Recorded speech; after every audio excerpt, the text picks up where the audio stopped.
Acheter un immeuble avec une balance de prix de vente. Voici la vérité. La plupart des investisseurs ne savent pas comment se faire financer par la banque. Dans cette formation, tu vas apprendre à minimiser ta mise de fonds quand tu achètes un immeuble détenu par une compagnie. Alors, ce que tu vas apprendre, c'est à diminuer ta mise de fonds pour faire un achat, des solutions créatives pour acquérir un immeuble, et des techniques avancées d'achat avec une mise de fonds réduite. Alors, pourquoi vous devez rester jusqu'à la fin? Parce que je vais vous offrir un deal avec une mise de fonds réduite à la toute fin. Tu vas découvrir une façon d'acheter un plus grand parc immobilier avec moins de capital. Alors, ce que pensent la plupart des gens quand ils font de l'investissement immobilier, c'est que ça prend beaucoup d'argent pour faire un achat et que c'est compliqué de trouver des deals et que ça prend beaucoup de connaissances. Alors aujourd'hui, on va démystifier tout ça. Ça prend souvent beaucoup moins d'argent qu'on pense et puis vous pourriez probablement même acheter cet immeuble-là avec une mise de fonds très, très, très, très réduite. Alors nous croyons que les investisseurs sont limités par leurs connaissances et que l'argent n'est pas la principale raison de ne pas acheter. Ce sont vraiment les connaissances qui font que vous êtes limité et dans cette vidéo, on va démystifier tout ça. Alors, qu'est-ce qu'une balance de prix de vente? Une balance de prix de vente, c'est un prêt hypothécaire privé en deuxième rang octroyé par le vendeur. Alors, vous achetez la propriété à un prix X, par exemple, je ne sais pas moi, 1 million. Mettons que ça prend 250 000 $ de mise de fonds et le vendeur pourrait vous financer une partie de ce quart de million-là et ça deviendra une balance de prix de vente, donc possiblement une hypothèque en deuxième rang accordée par le vendeur. Que tu dois rembourser par la suite par des paiements réguliers ou de payer le solde à la fin du terme. Alors, si l'entente avec le vendeur, c'est 1 année, 2 années, 3 années, 5 années, bien, au bout de ce terme-là, tu dois payer la somme qui t'a prêtée, plus les paiements d'intérêt pendant tout ce temps-là. Alors, quels sont les risques du vendeur? Ben, c'est une proposition qui pourrait être avantageuse par le vendeur. Vous demandez une balance de prix de vente de 50 % de la mise de fonds. Si tu fais défaut, ben, le prêteur, est-ce qu'il va récupérer son argent? Ben, plus tu t'impliques en dollars, moins sont grands les risques du vendeur. En fait, si tu as mis la moitié de la balance de prix de vente, ben, ça t'engage et puis ça va diminuer d'autant le risque du vendeur. S'il te prête 100 %, ben, c'est le vendeur qui va prendre tous les risques et ça ne devient pas tellement intéressant pour le vendeur. L'autre risque, ben, c'est ton expérience. Sais-tu gérer des immeubles multilogements ou des immeubles commerciaux?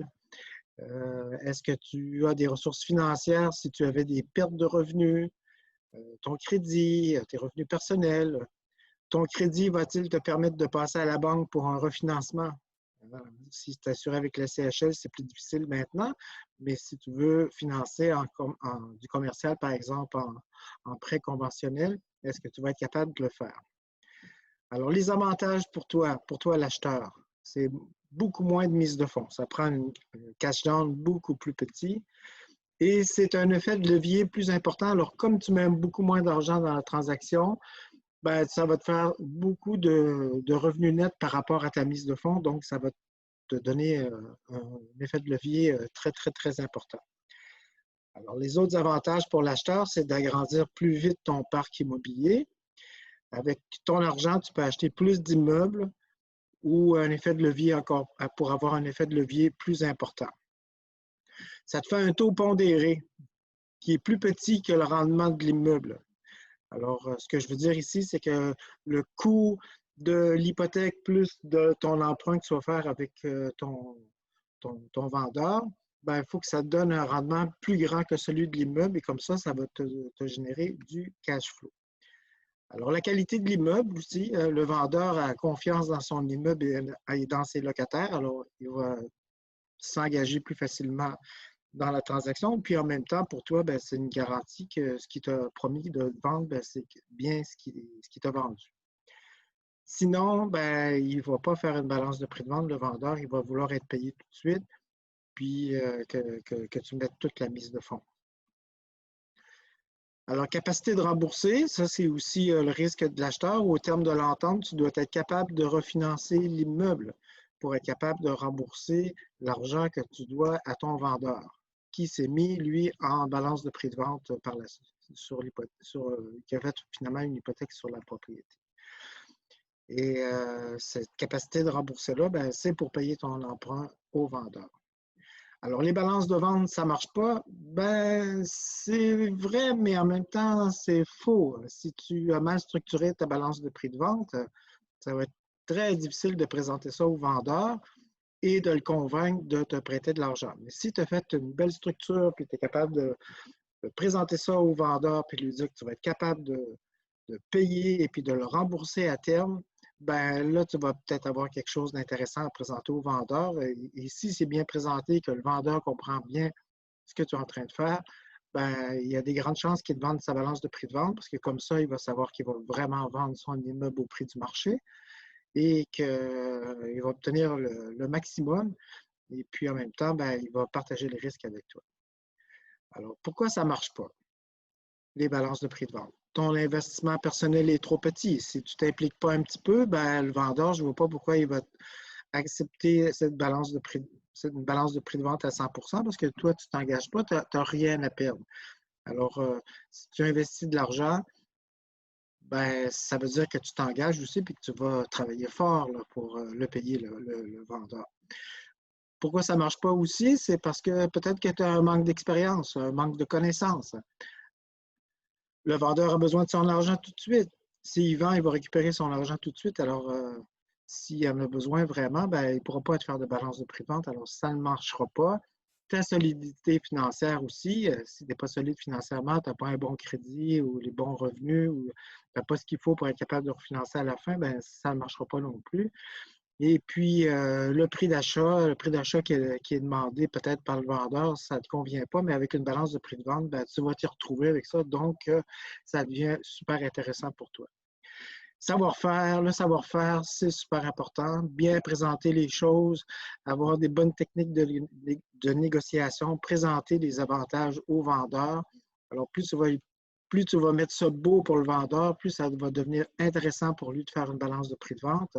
Et si on n'est pas capable de bien l'expliquer et de négocier cette partie-là, ça va être l'échec assuré.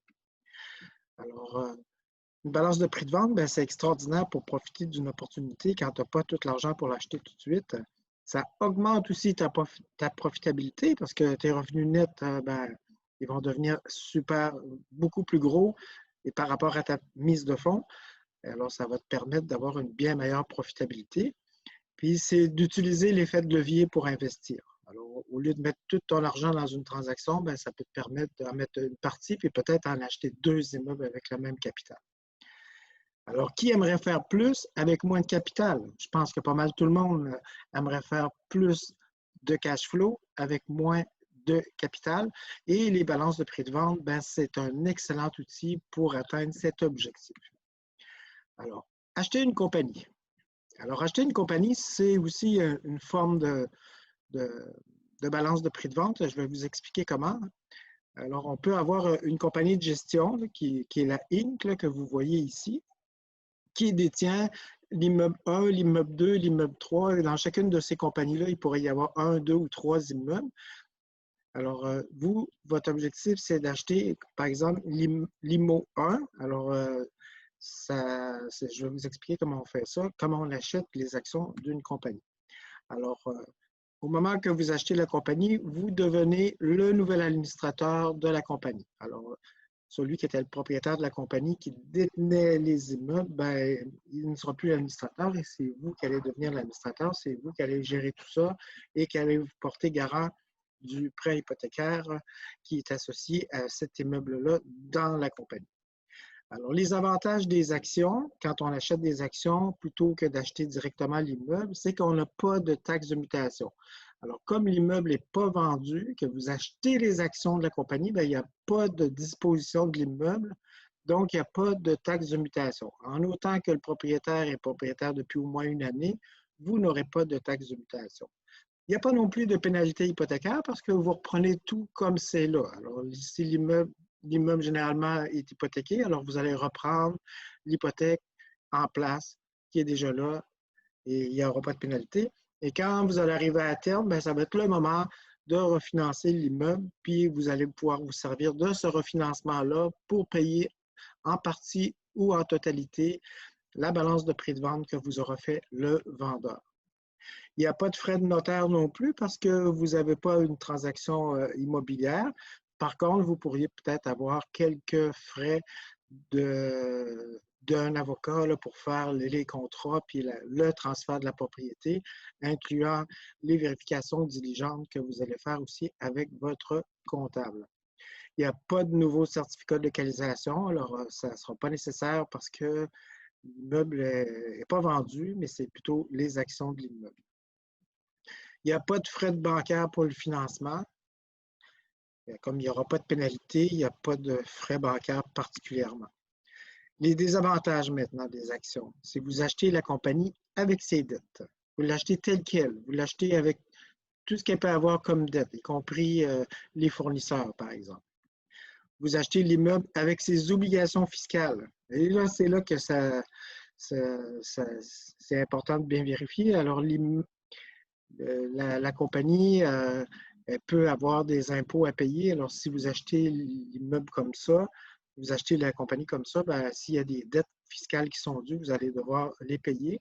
Alors, c'est très, très important de vérifier ça au moment que vous allez acheter, de s'assurer que tous les impôts sont payés. Alors, aimeriez-vous avoir du financement à 0 %?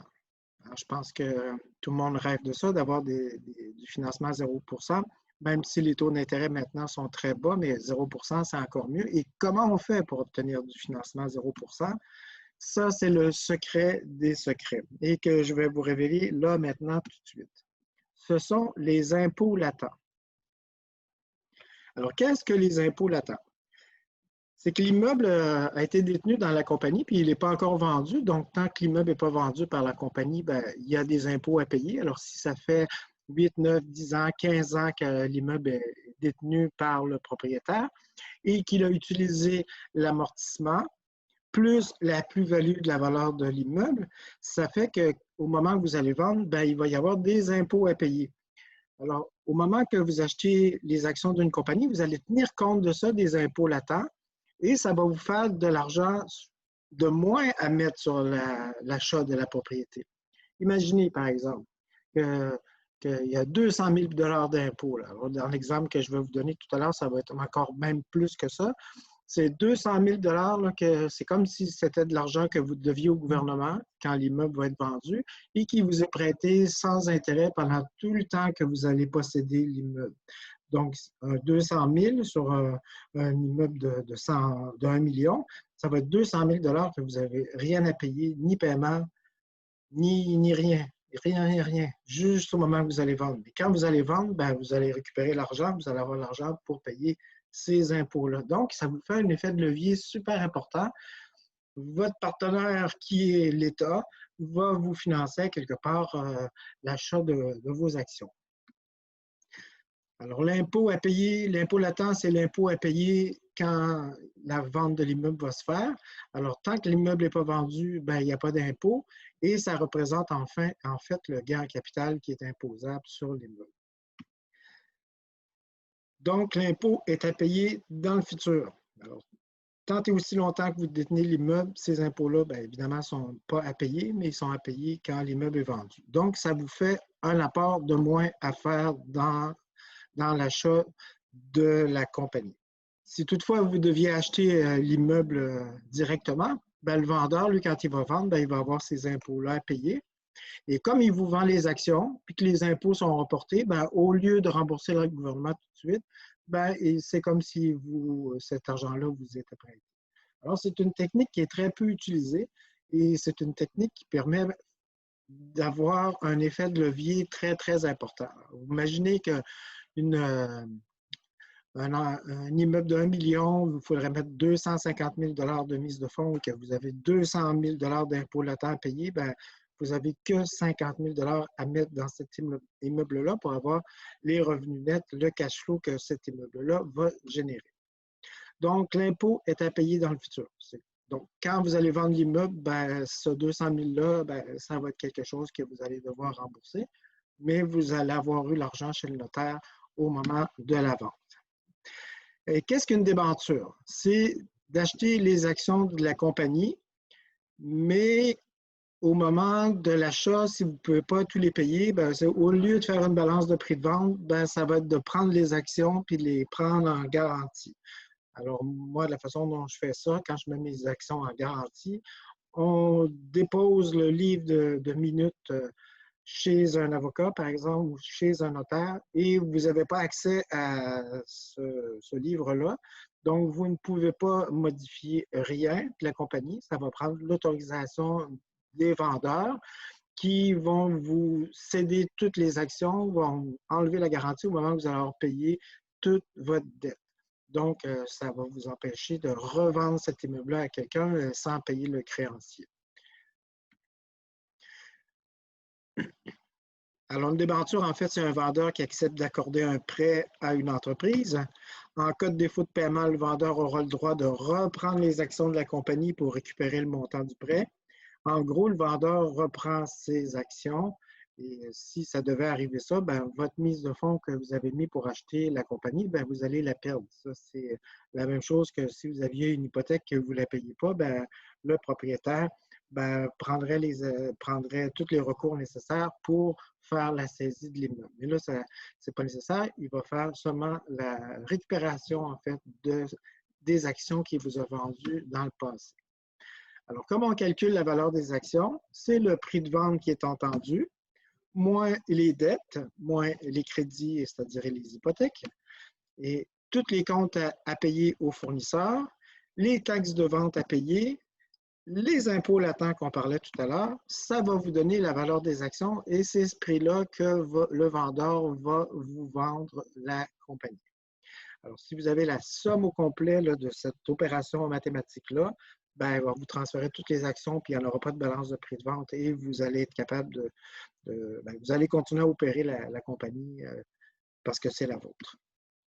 Alors, je vais vous donner un exemple d'un achat. Supposons qu'on a un prix de vente entendu de 3 495 000. On a des dettes de 2 225 000, des comptes de fournisseurs de 32 000. Supposons qu'il n'y a pas de taxe de vente à payer et qu'il y a des impôts latents de 931 700 $. Bien, la valeur de vos actions vaudra 306 300 $. Alors, pour acheter cette compagnie-là, il va falloir débourser 306 300 $. Alors, maintenant, je vais te présenter un vrai deal. Je suis sûr que ça va t'intéresser. C'est vraiment intéressant. Tu vas voir, les rendements sont vraiment très grands sur ta mise de fonds. Là, ici, j'ai un immeuble à Sainte-Agathe-des-Monts qui est occupé. C'est un immeuble principalement occupé à 100% par un locataire, c'est du commercial. C'est un locataire qui est là depuis très longtemps, qui paye bien. Actuellement, il paye vraiment très bien, même pendant la période de COVID. Il y a un bail qui est encore, il y a un bail d'une année qui se renouvelle l'année prochaine et plus une année d'option par la suite. Alors, c'est vraiment un projet intéressant. Le locataire est là depuis longtemps. C'est payant dès le jour 1. Ça génère du cash flow. Ça nécessite moins que 191 000 de cash plutôt que 290 000 pour l'acheter. Si vous deviez financer cet immeuble-là avec 30 % de mise de fonds, ça va vous demander une mise de fonds de 290 000. Mais en achetant les actions puis les impôts latents, ça vous fait un prix de 191 000. Alors là, on a des impôts latents de 238 100 $ sur cet immeuble-là. On a des revenus nets de 57 716 $. Les revenus bruts, si de mémoire, ils sont d'à peu près de 91 000.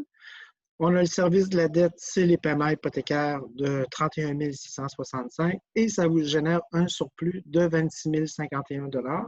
Et si tu fais toi-même ta gestion immobilière, ça va te générer plus de 30 000 $ de cash flow à chaque mois. Alors, je me répète, le cash flow, ce sont les revenus bruts, moins les dépenses, ça donne 57 716, moins les paiements hypothécaires, donc ça génère au moins 26 000 $ de cash flow. Alors moi, ce que je te propose, c'est l'immeuble que tu as vu tout à l'heure à 965 000 $, moins la dette actuelle qui est de 535 000 $. moins les impôts latents. Donc, acheter la compagnie, acheter les actions, ça coûte 191 000 $. Avec ce 191 000 $-là de cash down pour acheter, ça te génère un cash flow de 30 475, comme je t'expliquais tout à l'heure, si tu fais toi-même ta gestion. Tu as les remboursements en capital d'environ 15 000 $ par année sur cet immeuble-là. Donc, ça te donne un retour sur l'investissement, si on calcule le cash flow plus le remboursement en capital, de 45 000 $.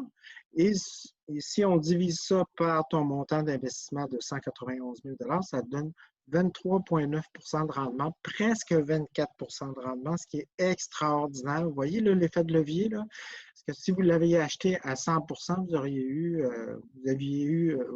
un rendement beaucoup plus petit, là, certainement autour de 15 %. Alors, quand on va arriver à terme dans ce prêt-là, qui est l'année prochaine, vous allez pouvoir refinancer à 70 % de la valeur marchande. Tu vas retirer de l'équité pour payer tes actions à 100 %. Donc, l'année prochaine, tu vas être capable de rembourser le propriétaire à 100 %. Tu vas peut-être avoir une hypothèque un peu plus grande, mais avec des taux comme on a aujourd'hui à 3,1, ben, ça va t'augmenter encore plus ton cash flow. Et donc, l'année prochaine, une fois que tu as payé tes actions en refinançant la propriété, ben, tu vas juste avoir encore plus de rendement. Et en plus, comme je te dis, si tu ne refinances pas juste tes 4 prochaines années de paiement, là, de cash flow que tu vas générer, là, ça va presque tout rembourser la mise de fonds qui est exigée, qui est nécessaire. Alors, en résumé, acheter des actions d'entreprise avec un impôt latent te donne du financement gratuit jusqu'à la vente de l'immeuble et possiblement une débenture, c'est-à-dire un prêt des vendeurs pour te vendre les actions. Ça va te donner encore plus d'effet de levier. Alors, c'est vraiment une technique super intéressante et en la connaissant, ça va te permettre justement d'atteindre la liberté financière beaucoup plus rapidement. Alors, 32 000 $ de cash flow, il n'y a presque pas d'impôt à payer là-dessus. En plus, si tu tiens compte de l'amortissement de l'immeuble. Donc, ça fait beaucoup d'argent dans tes poches et ça te rapproche très, très rapidement de ton objectif d'atteindre la liberté financière. Alors, avec un projet comme ça, c'est vraiment intéressant et c'est très peu de revenus, très peu de travail. C'est beaucoup de revenus et très peu de travail. Et comme je dis, ça te rapproche de la liberté financière. Alors, cet immeuble-là, il est à Sainte-Agathe, il est en super shape. C'est un bel immeuble. On peut voir ici sur la gauche, le terrain appartient aussi à cet immeuble-là et en plus, on peut l'agrandir, cet immeuble-là, ou peut-être en faire un parking ici à côté, mais il y a encore du potentiel pour augmenter encore davantage les revenus de cet immeuble-là. Alors, si tu es intéressé, ben, écris-moi, ça va me faire plaisir de te donner plus d'informations pour faire l'achat de cet immeuble-là, en fait, d'acheter la compagnie avec les impôts latents qui vont avec et possiblement, si tu as de l'expérience et que tu montes un beau projet, tu pourrais aussi accepter de te faire des débentures pour que tu puisses me rembourser l'année prochaine au moment du refinancement de l'immeuble.